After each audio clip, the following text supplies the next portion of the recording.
नमस्कार शेतकरी बांधवांनो, मित्रांनो, तुमच्यासाठी एक अतिशय आनंदाची बातमी समोर आलेली आहे। ती बातमी आहे पीक विम्याच्या संदर्भातली। शेतकरी मित्रांनो, खरीप हंगामचा पीक विमा आता शेतकऱ्यांच्या खात्यामध्ये लवकरच जमा केला जाणार असल्याची माहिती समोर आलेली आहे। मित्रांनो, शेतकऱ्यांना कधीपर्यंत हे पैसे मिळणार आहेत, कोणकोणते शेतकरी या पीक विम्यासाठी पात्र आहेत आणि किती पैसे शेतकऱ्यांच्या खात्यामध्ये जमा केले जाणार आहेत, संपूर्ण माहिती या व्हिडिओच्या माध्यमातून आपण समजून घेणार आहोत। त्यामुळे शेतकरी मित्रांनो, तुम्ही ही माहिती शेवटपर्यंत बघा आणि आपल्या शेतकरी मित्र या यूट्यूब चॅनलला सबस्क्राइब करायला विसरू नका। मित्रांनो, गेल्या खरीप हंगामात झालेल्या अतिवृष्टीमुळे पिकांचे मोठ्या प्रमाणावर नुकसान झाले होते। या पार्श्वभूमीवर पंतप्रधान पीक विमा योजनेअंतर्गत कृषी विमा कंपनीने पहिल्या टप्प्यात 30 जिल्ह्यांतील शेतकऱ्यांना 1219 कोटी रुपयांची नुकसान भरपाई मंजूर केली आहे। मित्रांनो, या भरपाईत कापूस आणि तूर वगळता इतर पिकांचा समावेश असून सोयाबीन पिकाला सर्वाधिक फायदा झाला आहे।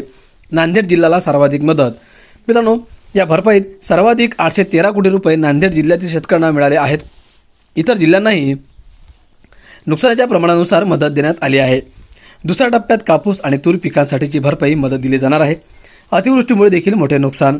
गेल्या वर्षी झालेल्या अतिवृष्टीमुळे राज्यात तब्बल 98,43,000 हेक्टर क्षेत्रावरील पिकांचे नुकसान झाले होते। यावेळी प्रति हेक्टर 17,000 रुपयांपर्यंत मदत देण्याची घोषणा करण्यात आली होती। पीक विमा योजनेतून दिली जाणारी भरपाई ही पीक कापणी प्रयोगांवर आधारित आहे। राज्यातील सुमारे 12,000 महसूल मंडळांमधील उत्पादनाची सरासरी काढून ती केंद्र सरकारच्या पोर्टलवर अपलोड करण्यात आली। उत्पादन घटले असले तरी शेतकऱ्यांना नुकसान भरपाई देण्यात येणार आहे।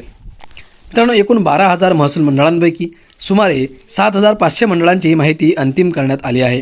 विमा कंपन्यांनी याला सहमती दर्शवल्यानंतर भरपाई वितरणाची प्रक्रिया सुरू करण्यात आली आहे। उर्वरित मंडळाची माहिती लवकरच पूर्ण होणार आहे। मित्रांनो, नुकसान भरपाईत प्रामुख्याने सोयाबीन पिकाचा समावेश आहे। राज्यात सुमारे 35 लाख हेक्टर क्षेत्रावर सोयाबीनचा विमा उतरवण्यात आला होता, त्यामुळे या पिकाला मोठा दिलासा मिळाला आहे।